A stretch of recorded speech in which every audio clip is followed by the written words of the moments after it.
Kum thonë dhe thamë dhe kena me kryjë ato, ajo është e përfunduar. Objekti të cilin po e shihni prapa meje ka filluar ndërtimin qysh në vitin 2018, e që nga i vetë deri në vitin që jemi pra 2026, përveç ndërtimit të Vrazhdit nuk është punuar asgjë në të, ani pse pronarët kanë blerë banesat këtu, kanë dhënë tokat e tyre, kanë dhënë pronat e tyre për kompenzim në banesa, mirë po e njëjta ende nuk ka përfunduar.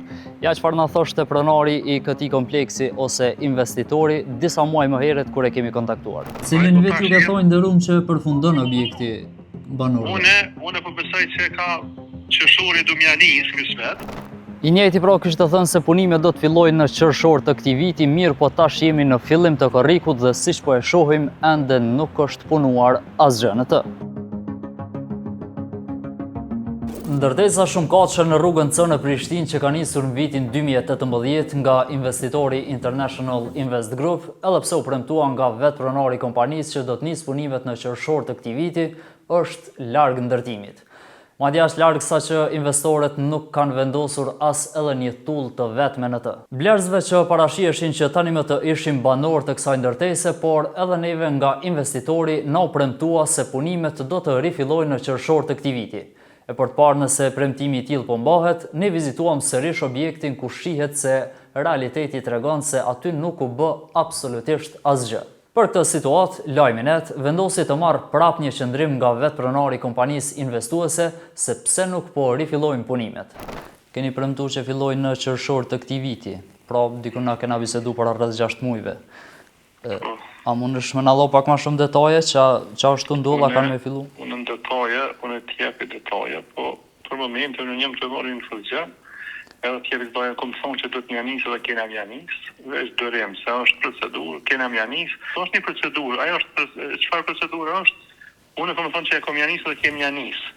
Që ka që më që sa përqeton, ta ne bisedojmë kur dalëm në vizullë. Atë jem të prit ajsa të rregullojnë, se na kena po një marrëveshje me një asje, për tash duhet me prit deri sa të jap senjorin ai edhe për mjanisë. Po kum thonë dhe thamë dhe kena me kryjë ato, ajo është e përfunduar. Problemi është që duhet me vazhdu dhe na kemi vazhdu. Edhe është kryja procedurë, po duhet me pritash ato. Është një farë procedurë me të tjerë. Isu Berisha thotë se tani më janë në procedura dhe se punimet shumë shpejt do të rifillojnë dhe premton se objekti do të përfundoj, por se kur nuk e din as vetë.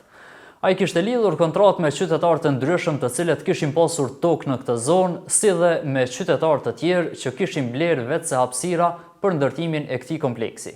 Këto kontrata ishin lidhur më 2018, ku disa prej tyre investuan edhe kursimet e fundit për të blerë një banesë, ndërsa të tjerë dorëzuan edhe shtëpitë dhe tokën e tyre me marrëveshje kompenzimi me njësi banesore në objektin e ri. E tani po bëhen gati 8 vite nga fillimi i punimeve në këtë zonë, mirë po përpas ndërtimit të Vrazhdit nuk është bërë asgjë tjetër. Sipas dokumenteve kontraktuale, më vonë marrëveshjes ju shtua edhe një aneks që specifikonte saktësisht kohën e përfundimit të punimeve. Por, pavarësisht zotimeve me shkrim, afatet nuk u respektuan asnjëherë. Banorët, por Lajminet, kishin thënë atkohë se investitori nuk i përmbushi detyrimet kontraktuale, ndërsa disa prej tyre kanë quar çështje në organet e drejtësisë, duke kërkuar përgjegjësi dhe kompenzim për dëmin e shkaktuar.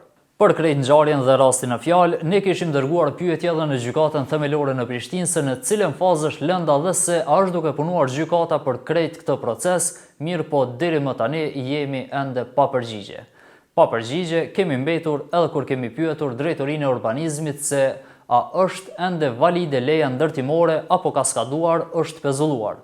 Përveç kësaj, duket se ky pronar i kësaj kompanie do të përballet së shpejti edhe me një dënim prej 10 vitesh burgim, pasi që sipas njësve ligjor, shkeljet kontraktuale që është bërë nga investitori rrjedhimisht në një formë apo edhe tjetrën përbën edhe shkelje ligjore. Në këtë rast, në rast se shuma është e madhe, është forma më e rëndë e kryerjes veprës penale mashtrimit për cilën mundet parashit dënimi deri në 10 vite. Rastin tashmë e kanë dërguar banorët në gjykatë dhe përmes rrugëve përmbarimore.